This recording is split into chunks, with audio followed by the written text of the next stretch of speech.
Good morning students, class fourth. बेटा आज आप लोगों की मैथ्स की 36 क्लास है। प्रीवियस क्लास में हम लोगों ने सेल्फ प्रैक्टिस 4D स्टार्ट कर दी थी। क्वेश्चन नंबर 1 कंप्लीट कर लिया था। आई होप आप लोगों ने यहाँ तक वर्क कंप्लीट कर लिया होगा।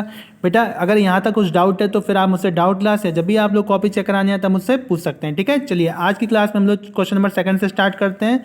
देखो क्या कह रहा है question number 2। School organise a day picnic for 275 children to adventure island on 2 अक्टूबर।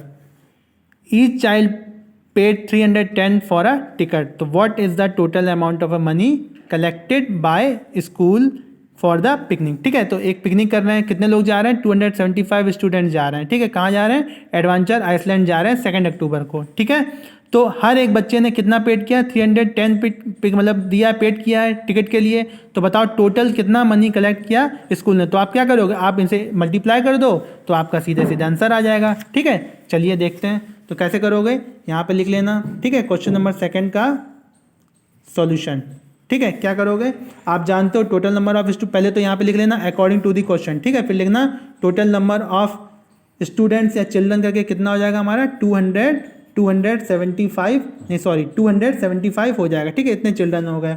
उसके बाद कितना कलेक्ट किया ना? ईच चाइल्ड पेड, है ना, ईच चाइल्ड पेड मतलब हर एक बच्चा कितना पेड कर रहा है? ₹310। ठीक है, तो टोटल मनी कितना होगा? टोटल अमाउंट कितना हो जाएगा हमारा? टोटल अमाउंट हो जाएगा, यहाँ पे क्या करोगे? 310 को इंटू कर दो 275 से। ठीक है, तो करिए देखिए कितना आ रहा है 275 से 310। तो देखो 000 इंटू 572 इंटू 5 3 जा 15 का 5 कैरी चला गया 1 7 7 0 14 7 3 जा 21 और 22 का 2 यहाँ 2 3 2 जा 6 7 3 6 7 8 आ जाएगा। ठीक है, तो 0 5 7 और 3 10 11 12 का 2 या 1 2 या 4 5 8 मतलब कितना टोटल मनी कलेक्ट हो गया? कलेक्ट हो गया हमारा 1 10 100 10,000 मतलब 85,250 इतना टोटल मनी हमारा कलेक्ट हो गया। ठीक है, तो इसको थोड़ा ढंग से लिख के आप लोग इसको कंप्लीट कर लीजिएगा। ठीक है, चलिए क्वेश्चन नंबर 3 देखो बेटा क्या करा। A carton of biscuits of hold 115 packet. ठीक है, एक कार्टून है जिसमें मतलब कितने मतलब बिस्किट के पैकेट आते हैं? 115 पैकेट्स आते हैं। तो how many packets of biscuit will be in the 250 such cartoon. मतलब सिंपल सा क्वेश्चन है। ठीक है, तो यहाँ पे देखो क्या कह रहा है। ये कह रहा है कि अगर हमारे एक गत्ते मतलब कार्टून मतलब गत्ते, एक कार्टून में अगर हमारे कितने आते हैं? टोटल हमारे आ जाते हैं 115 पैकेट्स आ जाते हैं। ठीक है, किसके? बिस्किट के।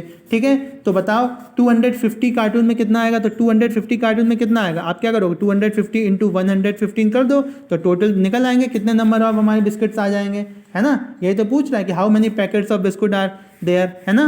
तो क्या करोगे आप? 250 में इंटू कर दो 105। ठीक है, देखो कितना आ रहा है 500 5 5 जा 25 का 5 यहाँ 2 कैरी 5 2 जा 10 यहाँ 12 आ जाएगा इंटू यहाँ 0 आ जाएगा यहाँ 5 आ जाएगा और यहाँ पे 2 आ जाएगा। ठीक है, इंटू फिर से 0 5 और 2 इसे कर लो, यहाँ 0 आ जाएगा ये 5 आ जाएगा। ठीक है, 5 और 2 कितने हो गए? 7 हो गए और 5 और 2 7 और 1 8 हो जाएंगे और यहाँ पे 2 आ जाएगा। ठीक है, तो कितना हो जाएगा? 28,750 इतने पैकेट हो जाएंगे हमारे बिस्किट के इस पूरे कार्टून में। ठीक है, चलिए अब बेटा क्वेश्चन नंबर 4 देखो क्या कह रहा है। क्वेश्चन नंबर 4 कह रहा है the cost of a medium size stroller bag is 3,259। ठीक है, एक बैग की कॉस्ट कितनी दे रखी है? 3,259। तो what is the cost of 205 such bag. तो आप क्या करोगे? एक बैग की जब इतनी कॉस्ट है तो 205 बैग की कितनी हो जाएगी? आप इन दोनों को इंटू कर दोगे तो आपका आंसर आ जाएगा। ठीक है, चलिए क्वेश्चन नंबर 5 देखो क्या कह रहा है। A factory manufactures 1625 pens in a day. How many pens did it manufacture in the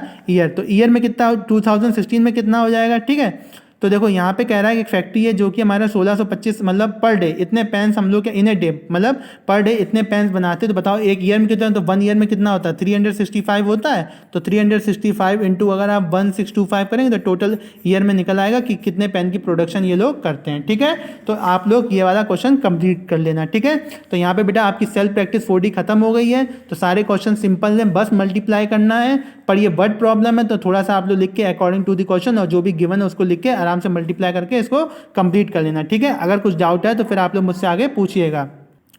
उसके बाद बेटा हम लोग का आ जाता है एस्टिमेटिंग प्रोडक्ट, ठीक है। जो एस्टिमेट का हम लोग जान चुके हैं कैसे करते हैं, ठीक है। तो कोई भी जो प्रोडक्ट आ रहा है उसको हमें एस्टिमेट करना है लगभग, मतलब कितना, जैसे मान लो कोई चीज़ हम लोगों ने खरीदी 86 की खरीदी, ठीक है, तो हम लोग क्या बोलते हैं, हाँ ये 90 तक की अप्रॉक्स आई है, ठीक है, तो ये क्या हो गया, एस्टिमेट हो गया, ठीक है। अगर कोई चीज़ मान लो 92 की खरीदी या 93 की खरीदी तो हम लोग क्या बोलते हैं, हाँ अप्रॉक्स 90 तक की आई है, ठीक है, तो इसे बोलते हैं एस्टिमेट वैल्यू। तो प्रोडक्ट करके अब हमें इस वाले नेक्स्ट वाले टॉपिक में एस्टिमेट बताना दो, क्या लिखा हुआ है, when the given approximate answer close to the exact answer we are estimating, मतलब जो आपका आंसर है उसके क्लोज ही हमारी कोई वैल्यू होती है तो उसे हम लोग एस्टिमेट वैल्यू बोलते हैं, ठीक है। तो एक बात याद रखना, अगर 5 या 5 से ऊपर जो आता है तो हमारा राउंडिंग अप होता है, मतलब हमारा अप जाता है, और अगर 5 से नीचे आता है वैल्यू तो हमारा क्या होता है, राउंड डाउन होता है, मतलब नीचे चला जाता है, मतलब ये हमारा एस्टिमेट रेट कम हो जाता है, ठीक है। अब जैसे एग्जाम्पल है तो इनको आप देखना, जैसे estimate the product of 38 into 44, तो 38 इंटू 44 कितना होता है, 38 इंटू 44 कर लीजिएगा, देख लो कितना होता है, यहाँ पे देखो करके दिखाएगा कितना होता है, 1672 होता है, ठीक है। तो इन्होंने अप्रॉक्सीमेट वैल्यू कितनी रखी हुई है, एस्टिमेट वैल्यू इन्होंने 1600 दे दी है। तो कैसे किया हमने, ये भी 40 मान लिया, इसको भी 40 मान लिया, देखो ये 38 था, तो आप देखो कभी भी हम लोग एक्सपेक्ट करते हैं तो पीछे की वैल्यू देखते हैं, तो ये हमारा 8 आ रहा है, मतलब 5 से बड़ा आ रहा है, इसका मतलब ये राउंड अप हो जाएगा तो ये 40 हो गया, ठीक है। सिमिलरली ये 44 है, तो पीछे वाली देखो वैल्यू 4 आ रही है, मतलब 5 से कम आ रही है, तो राउंड डाउन हो गया, 40 आ गया, 40 इंटू 40 किया तो यहाँ पे कितना हो जाएगा, 1600 हो गया, तो ये क्या है, ये हमारा 1600 हो गया, तो ये इसका अप्रॉक्सीमेट वैल्यू हो गया, ठीक है। सिमिलरली ये है, तो बेटा आप लोग इसको पढ़ लीजिएगा एक बार, इसके आगे फिर नेक्स्ट वीडियो में हम लोग याली अपनी लास्ट एक्सरसाइज देखेंगे, ठीक है। चलिए, तो यहाँ तक बेटा आप लोग पढ़ लो और कंप्लीट कर लो, अगर कुछ डाउट है तो फिर आप मुझसे डाउट क्लास से जब भी आप लोग कॉपी चेक कराने हैं तब मुझसे पूछ सकते हैं, ठीक है। चलिए, थैंक यू क्लास।